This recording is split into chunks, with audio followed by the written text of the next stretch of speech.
Hi, this is M. Prasad Nair. Today we are discussing about the ketone bodies. So, the ketone bodies normally total body needs energy ATP's metabolism by the various fuels like carbohydrates in 70%, fats 25%, proteins 5%, and ketone bodies normally negligible. In a normal well-fed person, ketone bodies concentration in only less than 1 milligrams per day. In prolonged starvation, it concentration is maybe increased up to 500 milligrams per deciliter. Adipose tissues. So whenever during the starvation, epinephrine, glucagon, and hormones, these are the reactions will be occur. So then lipolysis will be occur. So lipolysis leads to fatty acids releases and beta oxidation in the liver. So finally acetyl-CoA. This acetyl-CoA formations of like acetate and acetoacetate to citric acid. So finally, ultimately, the releases of energy. So this energy is released. So ketone bodies are majorly involved in during the starvation.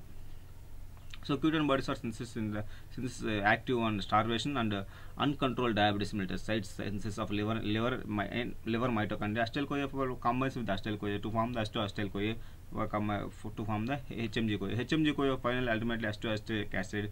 This acetoacetic acetyl-CoA and acetone formation 3-hydroxybutyrate. So this acetoacetate will be acetyl-CoA and acetal for this enter into the citric acid cycle. Utilizations of ketone body muscle and myocardium for the ATP production. Succinyl-CoA acts as involving this thiopurine deficiency.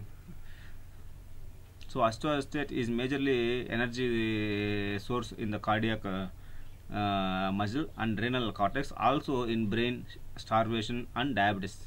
So ketone bodies in diabetes mellitus. In presence, insulin is enhanced glucose uptake by tissues, decreased mobilizations of lipids by adipose tissue. In absence of insulin, decreased glucose uptake by the tissues, increased mobilizations of lipids by adipose tissues. So what are the regulations? So regulation of liposyl triacylglycerol and carnitine acyltransferase and acetyl-CoA. These are the regulations of these things.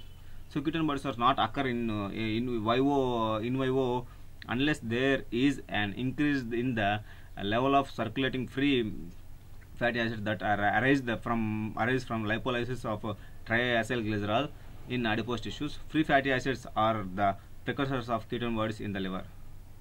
The liver, both in the feed and in fasting conditions, extract about 30% of the free fatty acids passing through it, so that high concentration of the flux passing into the liver substantial, and therefore the factors regulating the mobilizations of free fatty acids from the adipose tissue are important in controlling ketogenesis.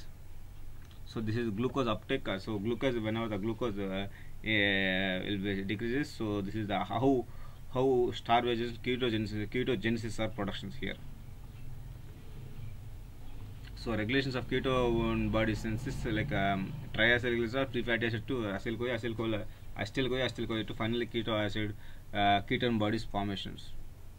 So diabetes are prolonged starvation. During prolonged starvation, so insulin is deficiency. So that's why whenever insulin deficiency, so increased the lipolysis. So ultimately increased the free fatty acids.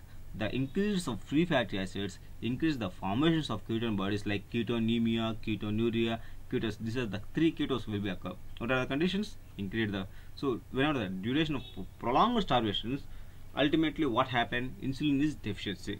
So insulin deficiency is means then it leads to increases of lipolysis. So lipolysis means fat will be breakdown. So then it enter into the increases of free fatty acids. The free fatty acids regulate the formations of the ketone bodies like ketonemia. That means ketone bodies are present in the blood. So ketonuria, ketone bodies in urine, ketosis. So that the three conditions will be occurred during prolonged starvations. These are the topics today we are discuss about the starvation and also ketone bodies, regulation, mechanism. So what are the ketone bodies, how the functions, how the formations, how the synthesis of will be occurred.